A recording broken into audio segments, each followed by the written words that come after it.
in the big leagues and over the moon. Welcome to the Landing Strip with Nick Lynham and Mikey Garcia, presented by From Financial.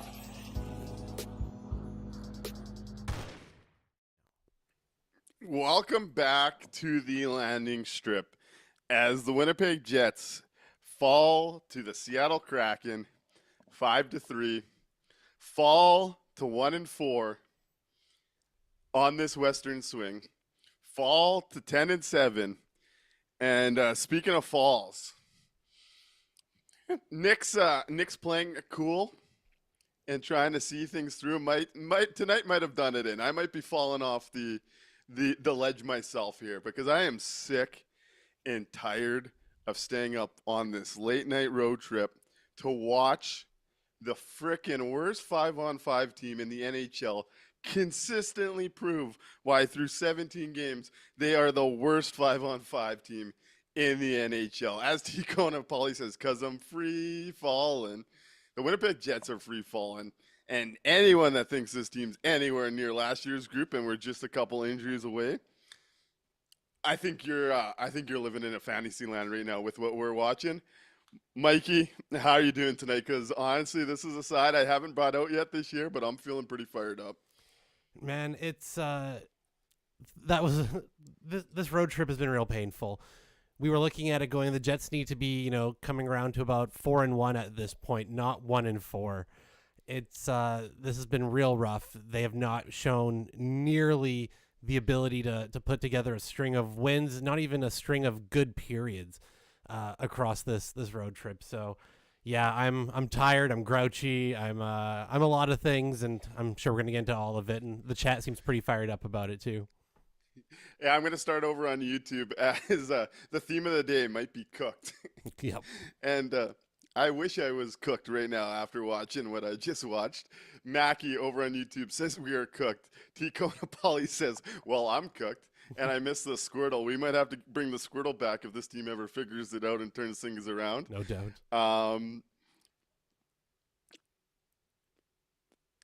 Caitlin points out, I think this team is straight up too slow to generate 5-on-5 offense. Let's put a pin in that and talk about that as this show goes on.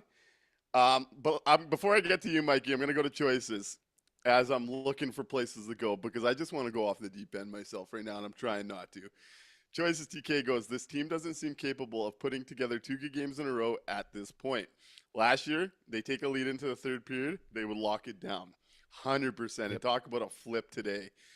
That combined with the fact that 5-on-5 offense is almost non-existent makes a small margin for error every game. The Lowry line for the second game in a row looked good, but not much else. Arneal has to do something soon to change up the mix because this is clearly not working. We know the injury excuse and give it time. It is going to be the company line. And we're going to talk about some of the company lines that went out today because I'm as someone that takes in a lot of Jets content and like listens and takes in other opinions. Some of the stuff that came out today is just doing a disservice to this fan base and this team, and I'm going to get into that. Yep. Points out that 37, as always, keeps them in it, but this team is adrift right now. On his positive note to end it, we're going to leave that for later because it's a point I really wanted to get into myself as well. Mikey, how are you doing, buddy?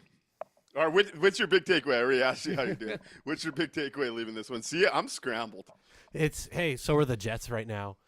I came out of that game just more frustrated than anything. We've seen that this is, when you look at the roster turnover from last year to this year, you shouldn't expect such a fall off in terms of just the play, not even the results, right? You can make up a million excuses for results not going your way. And sometimes those can be legitimate, but the way that they're getting there is just so different. And all of the errors and all of the, gaping holes that we saw last year that were able to be covered up by some, a little additional scoring, by an incredible power play, by all these extra things, right now are on full display. So I've came out of that game and just the whole road trip in general going, did we do enough to really address the cracks that we started to see coming through last year? Or did we kind of just pray and hope that, a 37-year-old who hasn't played in a couple years was going to come in and fix everything? I'm going to be talking about him too. My big takeaway, and It is what's so frustrating about it. We know at this team's core, they're supposed to be a good defensive team. How many times tonight did we watch two Winnipeg Jets defenders, one of which straying away from his own guy, attack one guy, and guess what? The guy that's left open ended up with the puck. And guess what? Seattle was damn good at making the fucking Jets pay about it. And it wasn't even the Jets' bottom-end players. Josh Morrissey and Dylan DeMello had an atrocious game in their own end today with the lack of communication, the lack of support, the lack of covering guys net front. Like, 3 of Seattle's goals come from right on the crease. 2 of the goals, again, we've been talking about how frustrating it is to watch the top line on this road trip defensively. 2 of them tonight come against that group. But Scheifele scores on a breakaway. So I guess that's all we're supposed to talk about. Yeah, that's right. Despite them getting absolutely hemmed in again. Yep. But hey, Kyle Connor scored on the power play. Can't judge that line at 5-on-5. 10 goals each. These things happen. And then the Taves Perfetti line. Again, at some point, we have to have a real come to Jesus with the Jonathan Taves conversation because they were not good again today. Yep. And when you're looking at this, the one line that I think deserves a ton of praise on this night is Adam Lowry, Alex Iafallo, and Nino Niederreiter. And Nino Niederreiter gets a penalty that ends up having Seattle score the tying goal on and turns this third period away. But for the second straight game, I thought it was the Adam Lowry line that got this team going, and there was nothing around it to help with the push. At 5-on-5 in the O-zone, what are we, like, they aren't dangerous. They aren't dangerous. They haven't been all year. Through 17 games, we've been talking back and forth with some of the chat about the underlying metrics. Through 17 games, they are the worst 5-on-5 team in the NHL, bar none, by the numbers. Bar none. Yep. That's on the backs of being the worst 5-on-5 offensive team in hockey. And I do find it funny. We like to troll Toronto, and I get why. And we love to troll the fact that they had a core 4 of offensive players and nothing else. Guess what? The Winnipeg Jets have a core 3, and they're all on one line. And when they don't show up, this team's hooped offensively. Yep. And it is just so frustrating that the answer is to keep doing the same shit over and over. Don't worry, it's going to come. It's going to come. And it's going to come after a 1-4, maybe a 1-5 after Saturday road trip. And I'm just at a loss for words right now. Yeah, it seems that they're kind of settling into that kind of rigid structure that we saw last year again, where they've got roles that guys have, are cast into, and I think we've just not seen it yet because of all the injuries. That's given them a little bit of cover to say, well, we're going to try this, we're going to try that. But now that we're seeing everybody kind of come into their spots, you've got the Adam Lowry line, which by far again tonight was the best line 5-on-5, the only one doing anything out there, but still are going to play the third amount of minutes because they're the third line. That's their job. They can only, and that's where it starts to get frustrating again because you're looking at that Taves line and it's just not quite working. You've got the Lowry line behind it, but that's not the role that they're in. The Lowry line is the third line, so they're going to play the third amount of minutes, even though that's where your bread's being buttered right now.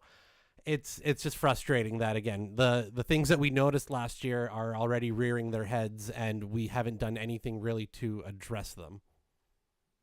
Okay, so I got to get some shit off my chest. So let's start with the Taves convo because I see the chat wants to go there. Mackie says, saw your tweet about Taves. Cool to have him here, but he's not a 2C we need. Just a luxury item at ATP. Gilbert Marion says, age, lack of speed, team construction is poor. Chevy might be in trouble. Chevy's a lifer until Chipman passes on, so he's going to be able to survive this. Don't you worry about old Chevy Claus. Yep. Frosty Winnipeg says, this has been a great road trip for the home team teams. But on the Taves topic, where was it? There was a couple I wanted to go to. Mackie had said Taves should not be R2C. BS says, feel like it was obvious that Taves wasn't cut out to be a top 6 center. I want to talk about this quickly because I get it. This market has been in hysteria. I've wanted this to work. I switched my number when I was growing up playing AAA to number 19 because of Jonathan Taves. This was after Joe Sakic retired. Jonathan Toews was my guy. But the way this is being sold in this market, somehow on November 14th or November 13th, I guess would have been, we've passed the midnight hour. Yep. I'm reading an article by someone that calls the games for the Winnipeg Jets, talking about the idea because of Jonathan Toews' start, that the Team Canada should be looking at him as a depth role. And I got to ask, are you watching these games? The Olympics for Jonathan Toews in 2025? You are doing everybody, including yourself, including Jonathan Toews, including this team, and your audience that reads it, an absolute disservice for writing that kind of shit in 2025. Team Canada could send 4 teams to the Olympics, and guess who's not making a sniff? Not this version of Jonathan Toews. Let's be honest here. This is a guy that we all expected was going to take some time, but don't sell me this bullshit when I'm reading and taking the time out of my day to go through this stuff. And then the same article has this conversation about, because Jonathan Toews signed in Winnipeg, it's opened the door for the Winnipeg Jets. Guess what? That is a disservice to what the Winnipeg Jets have been building. They won a President's Trophy last year. They've had no problem getting guys to sign here. Let's not start crediting Jonathan Toews signing here after not playing hockey in 3 years with that ability. And the one player they pitched Jonathan Toews as his line mate to said, yeah, I'm good. I don't need the old guy next to me. I'll go over to Carolina.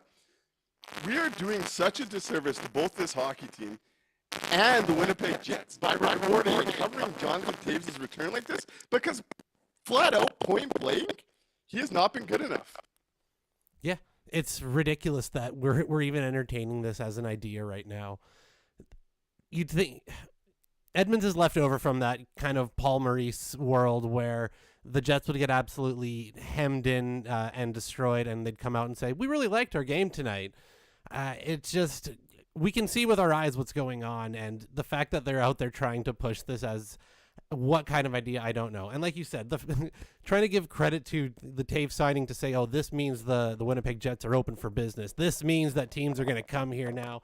Like you said, is doing an absolute disservice to what they've built, the President's Trophy that they won last year without, Toews. They're really trying to push the idea that they did enough this offseason, that they were able to go through and address the issues that they had, when in reality that's just not the case. That's just not what happened. And Nikolai Ehlers, maybe have had a slow start in those first 5 games, but has been, on fire points wise lately for Carolina. And like was pointed out in the chat, I think the Jets fans are going to start to really notice that Nick Ehlers maybe is a little more important than what we were expecting. How do I sound this time? Are we okay? Nope, still got some, still coming through. Okay, I'm going to restart quick. Right on. All right, so Nick's going to get his, we're going to take a look at his audio real quick. We're going to get into the chat while we're doing so. All right, so taking a look over on YouTube. Mackie, I wonder if Bear coming back would do anything, since we'll have the whole band back, but still won't take us far. Yeah, I don't think Morgan Barron's going to be moving the needle too much. I've been a big Barron fan, even going back to last year. I took some heat and some jokes from our listeners that I wanted to see Morgan Barron kind of start moving up the lineup. He has been a benefit to the team on the penalty kill. They've been able to use his speed, but 5-on-5 still hasn't been, really where Barron's going to make the most amount of impact. So, I'm sure it'll be nice to see him kind of slot in, but I'm guessing he's still not going to be too much higher than that fourth line. Taking a look through, we've also got Frosty Winnipeg says, sorry guys, but I didn't think Toews was bad tonight. Frosty, let's hear some more about that in the chat as well from you. What did you think? What did you see from Toews that you liked? Caitlin says, when you play a line together as much as we do, the first line, teams will solve them eventually. And we're starting to see that, right? They were the most played trio last year. They're in the top 3 for the most played trio again this season. And yeah, teams are starting to hone in on that. Welcome back, Nick. Does it work or no? Perfectly clear. Okay, beautiful. Beautiful.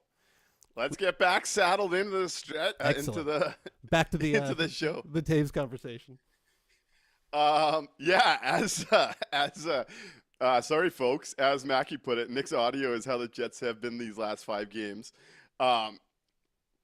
Listen, I want this to work out, and maybe it does over the course of the year, but it is irresponsible to continue pretending like Jonathan Taves was and is a 2C at this point of his career so far.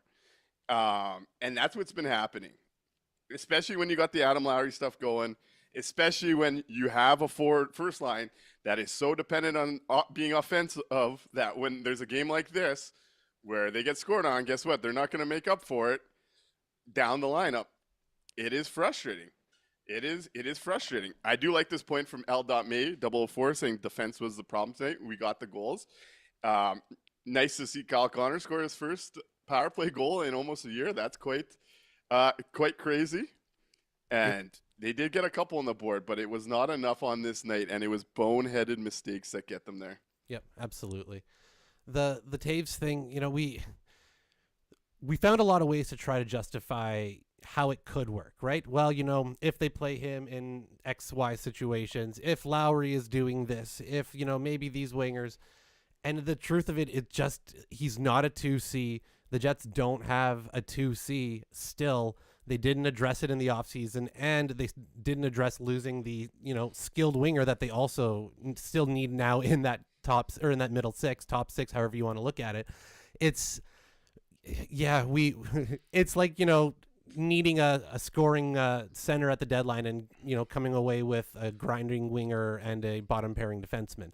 It's just one of those things where it's not what you needed at that moment, and we just haven't filled that hole. And it's, to hear them say even the idea of him going to the Olympics was baffling today. It's absolutely irresponsible. Like, there's just no other way to put it. I'm sorry. No one on the Winnipeg Jets has been outshot as much as Jonathan Taves. Correct. No one. On a team that's been outshot more than the rest of the league. And I want you to wrap your head around this, because what I hear, and I heard today, that, but he's good in the faceoff dot. If he's winning 60% plus of his faceoffs, and the ice is getting tilted the other way, that should really set off some alarm bells. Yeah, the Winnipeg Jets are starting with possession. Yep. And they're getting absolutely hammered with him on the ice. Yeah. I think we overemphasize what faceoffs mean. Right? Face-offs are one puck battle out of 100 puck battles in a game. They get a little more attention because the play is stopped when they're happening, right? And we're all kind of watching it. But I think they get a little too much importance. And like you said, even if they're starting with the puck and then they're still getting hammered during those minutes, is it really that much of a benefit? Also, I've got the Taves stuff out of my way, and we'll see where it goes over the course of the year. I think we've been more than fine as far as letting this play out. But when I see absolute shit thrown at the wall like that, I just think it's absolutely disrespectful to everybody in this market to be fed that. I just can't accept that kind of stuff. And we as a market that are covering this team has to be better as to how this is going. I know everyone wants it to work, but let's be honest in our coverage. On that note, though, his line mate, Cole Perfetti's got to start shooting, man. Yep. How many times did he pass himself out of a quality opportunity today? Yep, quite a few. I think that's one of those things that comes with, playing with a quote-unquote veteran, playing with a quote-unquote, guy that you've seen, your whole life as a player. He might be a little too deferential to Taves on that line right now. And I think that, like you said, he just needs to get his head kind of more focused into it and start shooting. A little more of that selfish prick Fetty is what we need right now. Yeah, he needs to start shooting, because I was getting real frustrated with him on this night when he had some chances. Going to the chat, though, it seems like everyone is pretty convinced they need a forward and a D. I think L.May is correct that I don't see how the Jets can acquire 2C. Taves will have to do it. I have a disagreement with that, and we'll get to it, but because the cost of the 2C will be insane considering how many teams need one. But yeah, it really shouldn't be a surprise. When you look at the farm system, which Gilbert Marion points out, my concern is there's nothing on the farm to bring up. Yager is 1 to 2 years away. Salmonson is probably ready, but is blocked by Shen. This should have been a bit of a expectation.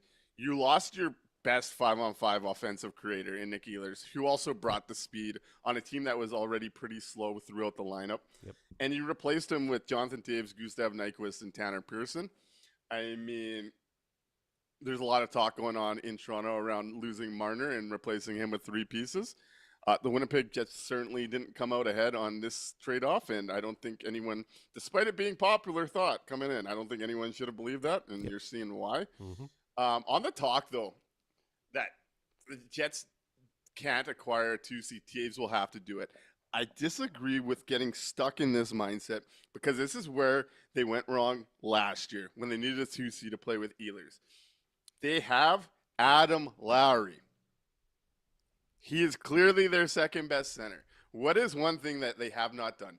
Put skill guys around him. We saw it for 4 games last year with Ehlers and Iafallo, and we actually had a second line for 4 games. Yep. Jonathan Toews is not the answer. Is not going to be the answer. He is looking like what a lot of us pessimists thought he might, and it might be a 4C and a power play guy. And guess what? There's value in that. There's value in that. If they're not going to trade for it, it's time to go get some wingers and use Adam Lowry in that role and re-envision how you see Adam Lowry as this team's piece. That's their only way around it. 100%. It's the frustrating thing is that they don't see it that way. They do not see Adam Lowry as anything more than a 3C. It's evident in the way that they talk about the team, the way that they until the playoffs come, though. Yeah, until that's where it gets frustrating too. It's true. Yeah. I listen to the way that they refer to the lines themselves, the way that the team talks about it, the way that the players talk about it. They see Lowry in that role only as a, quote unquote old school third line center, shutdown guy. And that's it. Even though we've seen it work in limited minutes, the times that they've tried it out, it's been effective. They're so set in these, predetermined roles that they've cast guys in that I don't know why they don't want to even just flirt with the idea of like, hey, maybe we can do this a different way. Yeah. You're not wrong. Mackie makes me laugh here a little bit, saying he wants to use Taves as someone to send off for faceoffs and then go change. Guess what, guys? We got $5.5 million Jim Slater back. Yep. Yeah, come on, take the faceoff and then run off the ice. L.May says, I didn't believe we were better off without Ehlers, but he literally didn't want to stay. And you're not wrong there, but the fact that you pivoted from him to Gustav Nyquist, who I guess made his return to the lineup on the 4th line. I guess. Not great, Bob. And again, you can't take the blame off the team when the team was a large reason why Nick Ehlers wanted to walk out that door, not the market of Winnipeg. Yep. We can't just take that off them. They did a lot to get them to that point. BS 1990 points out, Jets played 4 of the 7 worst 5-on-5 expected goals teams on this trip so far, and they've gone 1 for 4.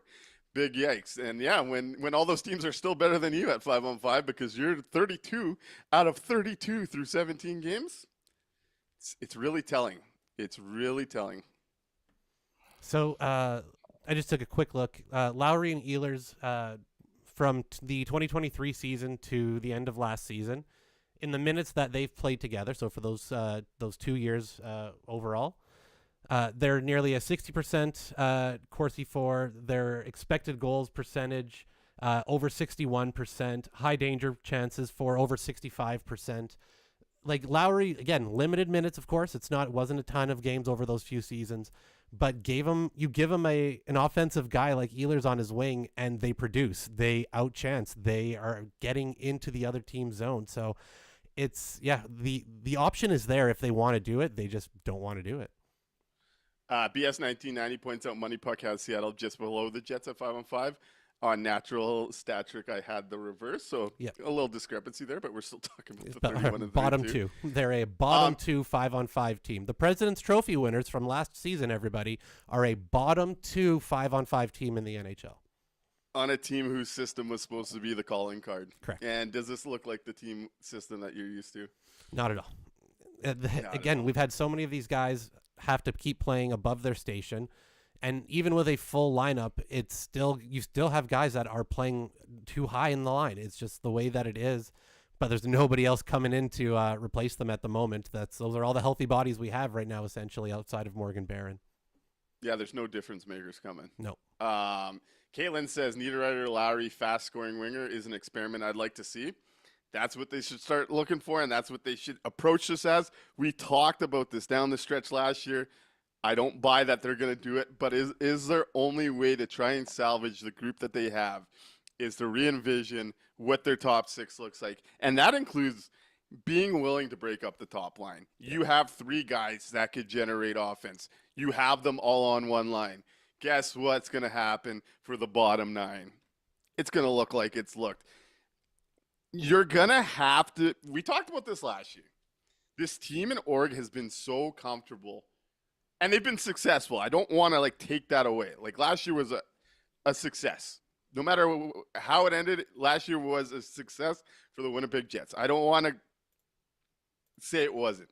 Yeah. But until this team is ready to get uncomfortable and try things that aren't in their set idea of how it's supposed to look, you're going to run into the same issues, and this time you don't have the same talent to get you through it. You're seeing it right now. You're seeing it through the first month and a half.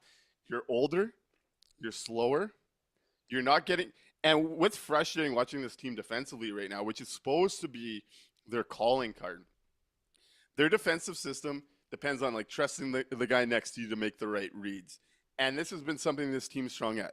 With how slow they are at reacting, and tonight being such a glaring example of 2 guys deciding to chase the same guy, they're doing it to themselves in a lot of ways. And it's inexcusable when it's mostly a veteran group that has standards. We're holding them to this idea that they want to win a Stanley Cup. They're far away from that. Let's throw that to the side. Yeah. But that's what they're telling us is the goal. That's the whole plan for this year. They're not even close to hitting that bar. Not even close. No, not even close. And to address a comment that Blake made on the YouTube chat, Blake said, no other team in the league does this where they stack all 3 top forwards on a line. That's what the power play is for. And I will say the Jets are one of 3 teams that have done it this season where they've stacked their 3 guys all on one line and have played them at a ridiculously higher amount of minutes than any other, top line in the league. That's the Winnipeg Jets, the Colorado Avalanche, and the Montreal Canadiens.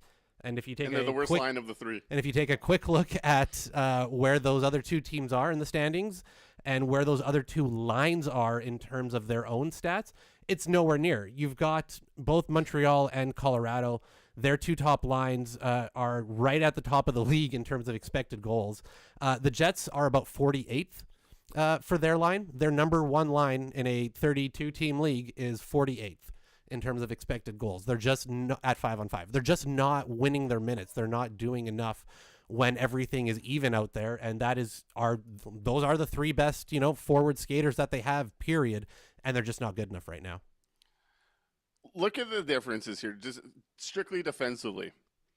That line, for every 60 minutes they play, you'd expect them to allow 3.5 goals. So that's over a goal a game for them. They're playing Brutal. 18, 20 minutes a game? Yep. They're not outscoring that. No. When the goals have dried up, they're definitely not outscoring that. Yep. Yeah, it'd be different if they were producing, 2 goals a game at 5-on-5 every game. Sure, then we can, maybe live with some of the defensive issues, and we're going to play a little bit of pond hockey. But even at 5, they're not able to do that. Yeah, you give them the space at a 5-on-4, or you give them that, 3-on-3 space. Absolutely great. They're so much fun to watch. I love it. But they still have to play solid hockey at 5-on-5. And it doesn't have to be defensive hockey. I'm not saying I want, Connor, Scheifele, and Velarde to go out there and just lock it down and, we're going to line them up at the fucking blue line. Go out and play pond hockey if you're going to score those 2 goals a game 5-on-5. Cool.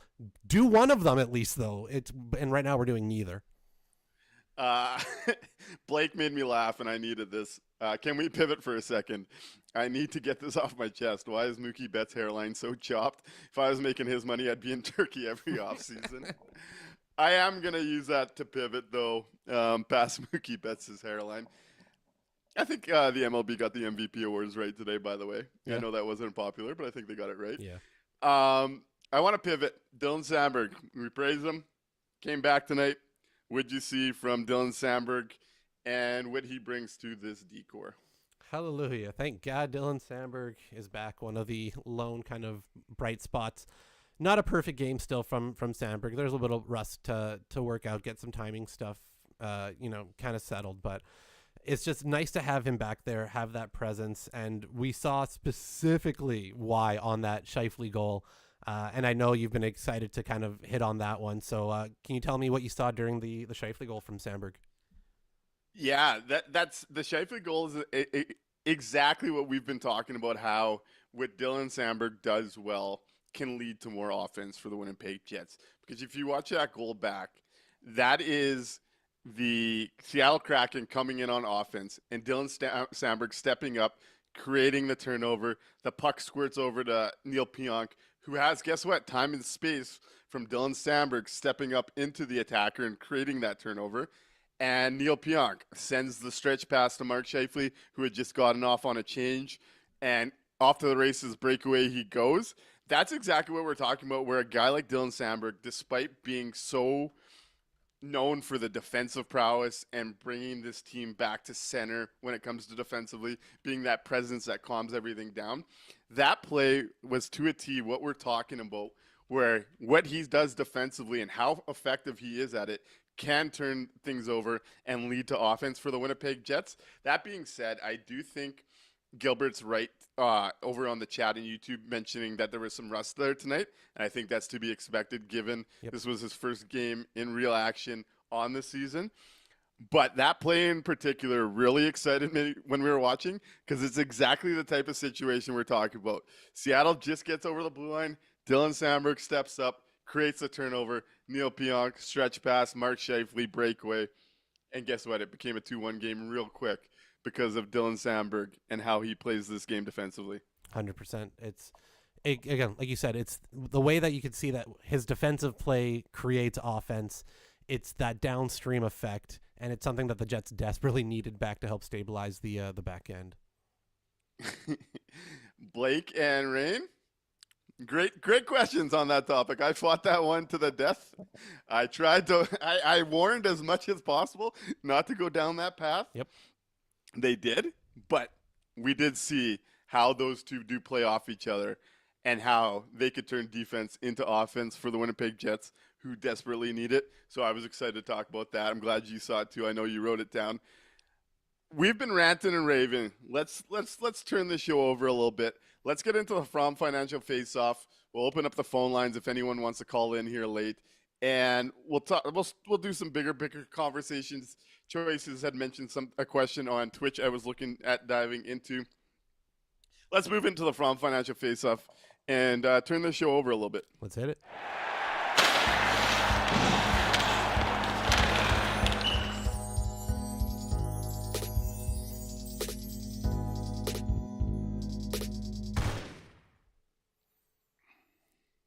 Right on. We'll be opening the phone lines in just a minute here. 1-204-800-0409. Give us a call. Get on the line. And if you've been here before, you know all about this segment. If not, the From Financial Face-Off. We want to hear what you think was the difference in this game. What factor led to the result that it led to? What factors have led to the results that we've been bitching about through 17 games? What is your From Financial Face-Off on this night, Mikey? Start with you, buddy. So my From Financial Face-Off is zone entries, and the fact that the Jets really don't have any right now. It was a real bad evening outside of the goal up from the third line there. That was the real only time that you got to see them have a nice clean zone entry, get in, work the puck, and come away with a goal. Outside of that, it was dump and chase all fucking night. Losing neutral zone battle after neutral zone battle. It was just frustrating as hell to watch. So, and then the one time they get it right, they come away with a goal. So it's clear that, they know that they can do it. It just, the opportunities aren't coming for it. So yeah, the lack of zone entries, clean ones anyways, was my From Financial Face-Off. I'm going to go with my From Financial Face-Off. Lack of communication in the D zone. It just felt like how many half their goals, not including the empty netter, come off plays where the Jets had control and just had to make a play Yep. and didn't read off each other, didn't pick up the right guys off each other. It felt like for a team we know that is so strong defensively when they're on and when this system's working. And I am wondering if they are too slow to play the system to the level that we've seen in years past. But to watch a team that we expect the calling card to be defensive hockey, and watching what we watched unfold in the blue line today on the Jet side of things, that's my From Financial Faceoff. That was just tough, and it was, like I said in the open, from their best players. Yep. From their best players, man. Yeah, it'd be different if you got a great game out of, those guys, but everything else around them fell apart, and they scored a few goals 5-on-5 to really try to keep it close. But, you'd give them that. You'd give them the benefit of the doubt on that. That wasn't the case tonight. It was their best guys that let them down. So we got a couple over on YouTube. Caitlin says the From Financial Faceoff is the Jets are just not a good team right now. And there's a lot of truth in that. There's a lot of truth in that. Ticona Pauly from Financial Faceoff is Jets' poor defensive play, in which BS 1990 points out Money Puck now has the Jets as the worst 5-on-5 defensive team at the moment. Gilbert Marion's from Financial Faceoff was the schedule showing youth in speed. And we keep coming back to pace. Yep. We keep coming back to pace on this road trip, do we not? Yep. Each time. Look, I didn't think the Jets were fast enough last year, right? They talked about it all last season. We want to play with speed. We want to play with speed. We want a quick game, a quick transition. And yet a lot of nights you'd watch them play, and that was not what they were able to do, especially with some of the personnel choices that they were making. I thought last year they needed to add more speed. You get to the offseason this year, you lose easily one of your top two fastest players, maybe the fastest with the puck, and then you replace them up front with three guys well past 35 years old, essentially, who don't bring that aspect of the game anymore. So I didn't think they had enough last year. You got slower and lost the one piece that you had that helped you move that type of game. Yeah, I don't think they have the personnel in-house right now to play that type of speed game that they claim that they want. Yeah, to last year's point, because I think you're right, and we did talk around at the deadline how if they were going to get an impact piece, we preferred that it was mobile beef, right? It was someone that could skate. If they're going to bring, that was the big talk, right? So I do agree with you there. The one thing about last year's team, though, that I think they did really well that I want to highlight is I do think that they played up and they played a fast game with the puck movement, with the decision making, all that kind of stuff that is clearly lacking in their game right now. Because I do think you can play fast without having the core element of speed, but this is not what we're seeing right now. I think we saw a lot of it last year, not even close to the reality right now. You brought up transition. I did want to touch on because it did wow me a bit. The Iafallo goal, backdoor from Lowry and Nino and DeMello, the four of them attacking on transition, that might have been the most gorgeous four-man attack I've seen the Winnipeg Jets do this year. Yep. So I did want to highlight that. We find some good things to touch on because that really did impress me from that group of players, especially how crisp the passes were, just how pretty that really did look for a goal on transition. But yeah, it's safe to say they don't have that element right now, and I think you're right that they needed it last year. And by getting older, they definitely don't have it now. One thing when you were talking there that I started to get a little bit of flashbacks to, actually, and I'm starting to think about a little bit now that has me a little bit concerned, to be honest. While you were talking there, all of a sudden I had flashbacks to just how bad the pace difference was in the Colorado series round one a couple of years ago after getting Monahan into Foley. Yep. And I'm seeing flashbacks of that right now. And I'm seeing a version that looks similar to that team right now while missing a whole second line of talent. And that's really concerning to me, thinking about it now in the optics of what a playoff would look like, in the optics of what Colorado has been doing and railroading teams so far this year. Yep. it feels a little bit like that series looked right now. And the Colorado Avalanche that year made the Jets look like a lottery team in those 5 games. Oh, God, yeah. And for whatever reason, the way you were describing how they're playing right now brought me back there. And without a whole second line worth of talent, that's concerning. Yeah, that's the vibe we're kind of settling into at the moment. Oh, Harrison on Twitch, did you have to do that to us? HL Living Loco. Watching the Winnipeg Islanders is pissing me off. God damn it, that hurts. I wish we were playing at the level of those Islanders teams that went to the conference finals. They were boring, but at least they played quality hockey. True enough.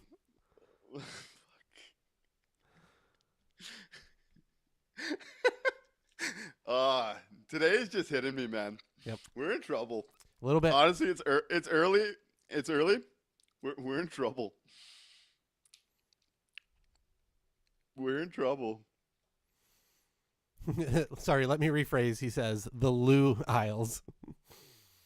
Fair.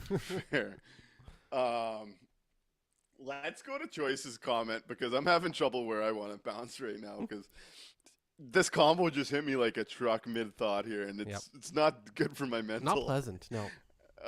Choice has said, when is the point that it gets to critical mass and Shovel Dayoff does something about it?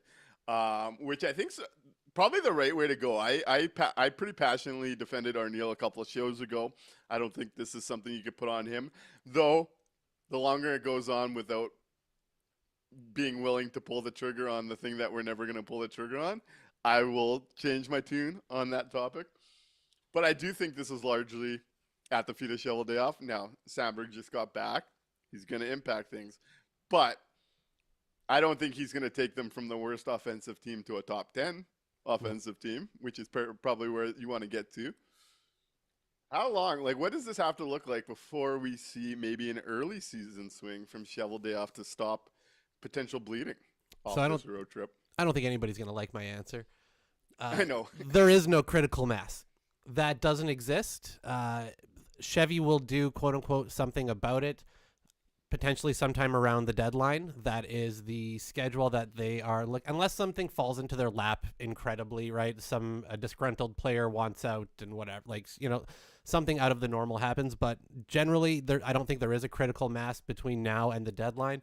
The way that the season has started, the way that the injuries have laid out and all those type of things, I think gives them well more than enough of, cover to say that we're waiting for this to work itself out. Guys are coming back, all those type of things.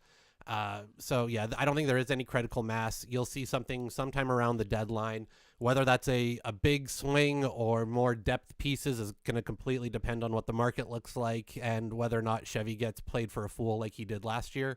I honestly don't think there is a critical mass. I think the Jets can keep playing this really poor 5-on-5 games, scrape out a few wins here and there based off of special teams, and kind of limp towards the deadline. Yeah, and it's also like who's moving guys right now? Nobody. Honestly, the reporting around the Flames is genuinely starting to piss me off, and I'm not even a Flames fan. But when I'm seeing the insiders talking about, they don't want to move Blake Coleman either. You guys are last place. These guys are in their mid-30s. Can you, grow up? Right. Can we be serious? The Flames stuff, if I was a Flames fan right now, I probably would have jumped off Chief Bag or something at this point because this shit's pissing me off, and I don't even care about that team. Blake points out they sit and watch games in the Saddle Dome, so they're used to literally wallowing in shit. So Blake Grace has the theory that I think T.O. and Winnipeg make a trade. Both teams try to trade their problems. Max Domi, unfortunately, you are a Jet. Heard an interesting thing today, actually, and I would have liked to see if it kind of gave the Jets a little bit of boost in the middle six. I heard that there might have been some talk around Stanley and Nick Robertson at some point, or the Jets, one of the Jets' young D and Nick Robertson. I think there was talk around Hanel a couple of years ago that was reported. Yeah. Wonder about a minor move like that with a depth defender, the type of deal that Jets probably say no to. But hey, I would like a good skating shooter in the mid-six. I would take a look at that on the cheap. Yep. Gilbert Marion says Kyrou aim high, which if he'd move is no trade, I'd like that one. Yep. Rain says Gavin McKenna aim high. Welcome to the resistance, Rain. Welcome to Nick Lynam's show, baby. Now you're speaking my language. But I agree with L.May here, and I've said this a few shows in a row. L.May says, do you really believe Chevy will sit on his hands with 2 or 3 more years of prime Chevy and Helly? They see the stats and stuff too. No matter what they say, they promise those two a chance to win. And I do think that overwhelmingly carries how we see or approach the next couple of years. And not only did they do those two, but they just gave Kyle Connor $96 million that starts kicking in next year. This is his last year on an undervalued deal. I'm still of that belief that L.May has that we will see the Jets pushing for help. So and we'll see what happens. I want to clarify. I don't think they're going to sit on their hands and do nothing. I think they're going to be still trying to make a move for the deadline, but I don't think there is anything that's really going to happen outside of a crazy injury or something that would force them to make a big trade anytime before the deadline, number one. And number two, like you said, who's moving a big piece right now?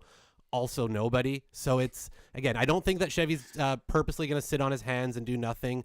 I think he's working on it. He's going to be trying to add. I just don't have a lot of faith that he's not, again, going to just be used for leverage like last year. So not saying that he's doing nothing and going to sit on his hands and throw it all away.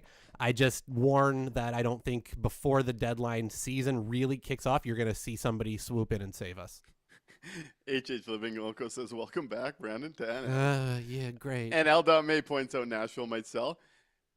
Where was it? Bobby Launderville, welcome to the chat. Good to see you in here. Says, everyone relax. Season is young. Fuck. And I do think that's an important viewpoint. I do think it's important to keep in mind that there's still, 65 games on this year. Yep. But I also do think it's not a good idea to ignore what we're seeing through those first 17 games. And we're talking about the type of things that are going to need external help. Like, this team won't be this bad. Like, this is a bad stretch. Yep. When they get back home, we'll probably see them play more competitive hockey. But the reality is, over 17 games, they've been the worst team at 5-on-5. We've seen what it looks like when that power play goes quiet. Then it gets really ugly. And I do think the way this team is built, they're more prone to stretches of this type of hockey. It was one of the biggest reasons outside the injuries that I put them in a wild card spot before the season, because I do think goals are going to be hard to come by. And they kind of remind me of the version of the Jets before Arneal really came in here, where you saw in Bones this year where the first half they'd be hot and then the goals would get really hard for them. I think they're going to run into that as teams get more structured defensively just from the lack of pace, that I do think Chevy's going to have to make a big add to get them through and to the level we want them to be at, because I do think that the way this thing's built and what they've shown so far, that they're going to be a playoff team. I do believe that, but I do think the downsides and the slumps are going to hit a little harder than they have in the last couple of years, just because of the lack of talent isn't there to pull them out of it on any given night. And I think it's just going to be one of those frustrating years through 82 games as we head towards the playoffs. Yeah, and this was a President's Trophy winning team last year. They've sold it to us that that's what they want to be again this year, that they want a deep playoff run, that they want to be a Stanley Cup contender. So that's the level that we're holding them to. That's what we are expecting, and that's the lens that we're trying to view this team through. They want to be a serious contending team, so that's how we want to view it. And right now, they're not holding up that side of it. Caitlin says 3 firsts for Zaka incoming. Please don't. Blake says, I have another poison pill. Last time I proposed Huberto. Stamkos comes on down to the old folks home. You can play second line. Oh, boy. Oh, boy. So from retirement Preds, now it's retirement Jets. Great. Awesome. That's super. I can't wait. I also like this point from L.May saying Chevy has an older team now. His timeline looks different than it used to. I buy that. We're approaching a now or never scenario, as everyone knows. Yep. We should have been a now or never scenario for the last year or two. You ready for a call? Yeah, go to the phone lines. Bobby says they won't be a wildcard team. They will be top 3 in the division. Maybe they will. I'm sticking to my guns at this early point of the season. All right. I've got your average Jets fan. Oh, hey, my God, your average Jets again. fan. Thanks for calling into the landing strip. What would you like to talk about tonight? Thank you very much. How are you guys doing today? As you can tell, I've been pretty grumpy tonight. How you doing? Even your bike's grumpy with you. You know, that's unfortunately how it's been. But They not finally bad broke boys. me a little tonight. I've been reasonable so far through 17. Yeah. So I wanted to go a little bit big picture tonight. Does that sound all right? Let's go big picture, brother. All right. So let's quickly go over the last couple Stanley Cup winners in the last couple years. Okay. So we're in the midst of a Florida Panthers dynasty. People say that it's because of no tax, and no state tax definitely helps. But in my opinion, that dynasty was built off of when they traded a 115-point Jonathan Huberdeau and a top pair Mackenzie Weegar to my second team, the Calgary Flames, and they fleeced a guy that should have been our captain in Matthew Tkachuk. They take him, and that was a franchise-altering, tough decision that had to be made. When we go back to Vegas, people love them or hate them, but the Vegas Golden Knights have made tough decision after tough decision after tough decision. Once again, whether you love it or hate it. We go back to the Colorado Avalanche, and although this happened after their cup, I do believe it matters that they traded Mikko Rantanen, because they knew that they did not feel comfortable giving him $14 million because they're going to try and give Cale Makar like $20 million this summer. Before that, once again, Tampa Bay Lightning, they just let Steven Stamkos walk last summer so that they could bring in Jake Gensel, and the results of that already speak for itself. Now, people can say that Winnipeg is a small market, and you know what? I agree with you. Will they have to operate differently as an organization? 100%. I agree with that. But in my opinion, I think that means the Jets should be swinging the other way on the spectrum, which is that they should be making more difficult and tough decisions and breaking the curve of what should be the comfortable or the safe decision. The Jets need to be less risk adverse and be more willing to take risks, like you see like the Carolina Hurricanes do, for example, in my opinion, with how they treat players coming off their ELCs. So this kind of flows into my second point, which is that like the Jets came off a President's Trophy season, and I really felt that had they been able to swing at the playoffs or make a couple big moves at the trade deadline, we could have had a cup contending team. With that being said, we get eliminated in the second round, and they sell us that Jonathan Taves is going to be wonderful, not because he's still a great hockey player, but because of what he used to be and the fact that he grew up in Winnipeg. And look, man, you can say whatever you want about the storyline and whatever, man. Lots of Taves jerseys rolling around at the Canada Life Center. I'm sure of it. Mm-hmm. That doesn't impact how many hockey games you're going to win, man. I can extend this out to management. Like, for those of you who don't watch hockey outside of the Jets, I would recommend you do, because no other market would ever give their GM, who has accomplished as little as Kevin Cheveldayoff has, a job for life. That is simply never going to happen. When you extend this even further towards the players, Neil Pionk, like, he's our highest paid defenseman, guys. And we're talking about how he needs the Dylan Sandberg safety blanket. Are you serious? Yeah. I gave you I believe it was 6 years, but off the top of my head, it's like we're giving you a boatload of money and you can't drive your own pair. Are you serious? You're making Noah Hannafin money, my man. Like, come on now. Like, incredible. And so, anyways, just to really encapsulate this, whenever I ask myself, is True North Sports and Entertainment willing to do the difficult things that are needed to win a Stanley Cup? I don't end up with that answer being yes, and it pisses me off because, like, the infrastructure is here, but that's my bit, gentlemen. I appreciate the hard work that you do as always. Hey, thanks for calling in. We're gonna dive into that. Appreciate your thoughts and well put together.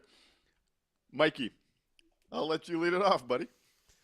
Whew, this is something I absolutely agree with. It's been something I've been I've been out there kind of screaming about for a while, and I know it's not a very popular stance. I know it's something that people kind of get a little uncomfortable with.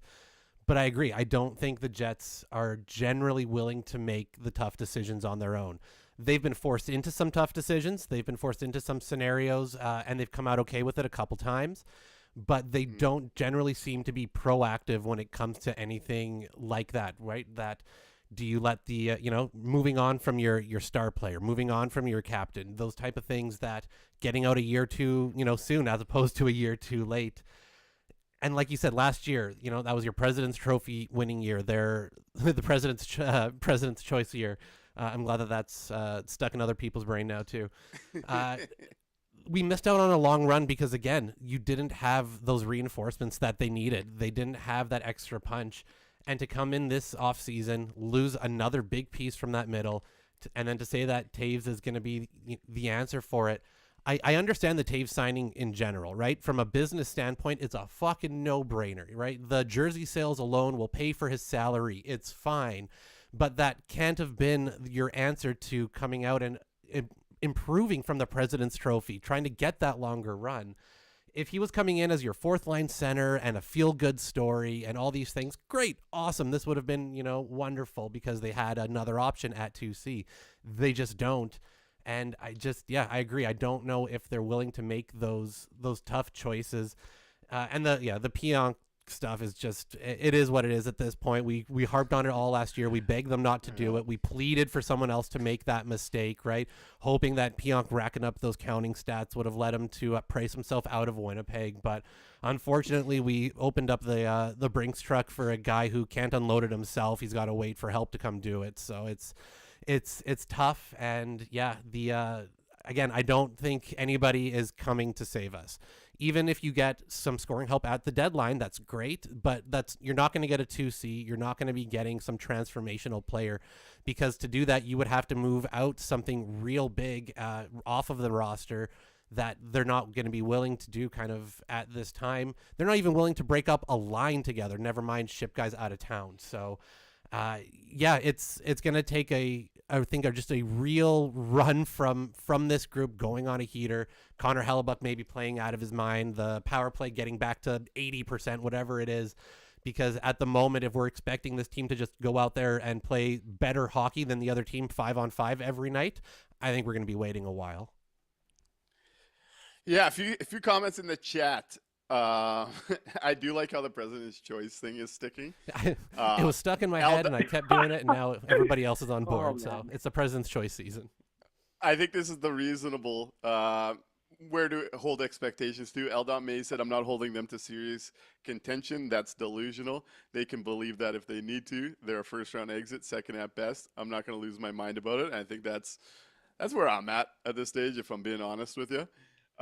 Julian says, average Jets fan speaks my language. I get tired of hearing the small market excuse. Yeah, the market is small, but it's been the case since it came back. But this is supposed to be an NHL org. Last year, the Jets, Blake says, last year the Jets were the best team in the league at the deadline. If Jets weren't able to land a big fish last year, it's never happening. It's over, folks. This is your team. They couldn't get players to waive a no move during that type of stretch. It's going to be tough to imagine that moves on. Which BS 1990 makes a point saying players around the league don't take the Jets serious. And I could tell you this, there was players that I know that weren't taking the Jets serious even at number one last year. They would have loved to see them in the first round. So that was quite telling. I think what's so interesting about this conversation, because I think both sides of it get so passionate about it, which likely shows why it's a good conversation, big picture. Because I think there's a lot of truth in both sides of this discussion. The Winnipeg Jets have been a very good quality NHL org, especially with the regular season success over the last 3 years. To have like the most wins in the regular season over that amount of period of time is not something to sniff at in this league, especially when you see how quickly things do fall apart for this team. So I think Chevy especially deserves credit when Paul Maurice walked out the door and quit on the mess that he had made. I think Chevy did a really good job bringing up the floor of this team and turning it around in a hurry. Rick Bowness came and laid the culture. and we got to see a bit of an extended run at the end of a time period. We almost lost the Jets' best window because of those last few Maurice years, and then it took a while to get the stank that was out in there out. So you lost some core years there. So I think the Winnipeg Jets have done a quality job keeping themselves at a very respectable level in the NHL. But I do think the flip side is absolutely correct that, and it's what I firmly believe, that this team is so far away from a cup, and without bold and taking on more risk, they just won't get there. And we've seen a very conservative organization, and conservative to get results. Like they're justified in the way it's going, but I think with where it's going from an age range perspective, when this thing falls off the cliff, it's going to get ugly. And we're seeing early signs of it this year. I don't think this is the year, but we're seeing what that's going to look like later in time. You got to add some risk tolerance here. And that's where I think you got to join both these ideas and kind of see both sides of it, because it is one of those touchy topics. But they're so far away from it, and they got to be willing to get out of what they've been so consistently believing in to finally take a step, because if not, this isn't going to be a fun backwards climb down the mountain. I agree, and you make some great points. Like the Jets were definitely teetering on that very, very dark edge where you thought like, hey, this might be like a Hellebuck is gone, Scheif is gone, Kyle Connor's gone, etc., etc. They did a great job to bring the floor up to that level where it's like, hey, this is a respectable NHL organization, and they've done a lot. 100%. But it's like you said, it's like, what are we going to do to elevate ourselves now to the next level? And that's what I think, like, why the last 12 months from Kevin Cheveldayoff have just, like, I feel like they rubbed a lot of fans the wrong way, because this is supposed to be, it should have been a time of upward trajectory where we just continue to grow and grow and grow. We try and push for more, but it seems like the Jets were kind of bottom line focused. My second point that I did want to make is that I feel like a lot of the Jets' ceiling does come down to how you perceive Connor Hellebuck. And Helly is phenomenal. He's the MVP, and he raises what this team is capable of. Like, he probably doubles it if we're being realistic. I think the interesting question, Kipper and Bourne had a name by the name of Steve Valiquette on. He does, he founded Clear Sight Analytics, and he works with a couple of NHL teams providing different analytical things to them. He had an interesting piece where he talked about how the difference between the Dan Vladars of the world and the Joel Hofers and the Connor Hellebucks of the world is actually not in high danger scoring chances. He said that the main difference is just that great goalies like Connor Hellebuck actually just don't give up any bad goals. That's really the main difference. So I feel like this once again comes back to the fact that Connor Hellebuck can be Jesus in net. But the thing is that if the team in front of him isn't good enough, you just cannot hitch your wagon on the back of a goalie. Like, the last time that we've seen a goalie really carry a team to greatness would be like Dominic Hasek, right? Mm-hmm. Like, the Flames are my second team, and I saw Jake Ottinger do some of the craziest things I've ever seen in my life in 2022. And I feel like that's probably the closest example a team could say. You could argue Andre Vasilevsky, but like they had Nikita Kucherov, Victor Hedman, Braden Point, and Steven Stamkos. So it's like, it's a tough argument, but like, I really appreciate you guys taking my call. I'm going to hang up now for the night, but I think it's an interesting philosophical question that Jets fans have probably asked themselves at one point or another. And, you know, maybe there's two very polarizing ends to it. So, yeah. For sure. And hey, we like to have those combos. We like to be passionate. Thank you for the call in and sticking on the line. T. Kona was impressed that you were still there. Always great to hear from you, buddy. I wanted to touch on some of the chat here. James Zeltra asked, why are the Jets having trouble with lower teams? Seems like they're having trouble with everyone early, but a lot of it's built on the pace. And today I felt was built off of a lot of defensive errors. We talked a lot about that throughout the show. Where was it here? Caitlin points out on the success conversation, and this is a fair rebuttal to the idea that they were a President's Trophy team and they couldn't attract guys last year. Says people are surprised that our success hasn't made Winnipeg more attractive destination, but we've been past the first round 3 times in 15 years. Players don't give a shit about regular season success, and I think that's a valuable point to that greater conversation. Yeah, totally agree. What I forgot what where your average Jets fan went first there. I wanted to touch on a part of it. At the end there, like the second point or the first? The first point. The tough decisions, President's Trophy winning, Taves not the savior, Pionk stinks alone. Oh yeah, we dove through all that. James Eistrel also says this is the Jets' window to win a Stanley Cup next 3 to 4 years. And I'm just not a subscriber to the idea that the Stanley Cup window is open. And until they put a roster together where I believe that, I just don't see it that way. I think we're looking at a team that's going to play a singular playoff round. If they have a big series or they get an ideal matchup, they might get to the second. But until I see some type of movement that has me believe in it, I don't buy that the cup window is currently open for the Winnipeg Jets. I just don't, looking at what we're looking at. I think we saw one last year that was potentially there, especially if they had been able to add the pieces they were kind of wanting to add at the deadline, right, to really bolster that middle six. And if you had brought back an Ehlers this year and, found a scoring center for them, I'd say, maybe we do have a couple years of, making a push here with Connor locked up, with Hellebuck, all these things. But you had that shot last year. You weren't able to pull off the big ad that they were going for. You crashed out in the second round there. You come into this season with a worse roster, essentially.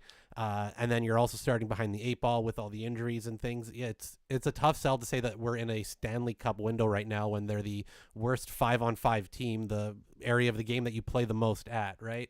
It's hard to square those two things together for me right now. Yeah.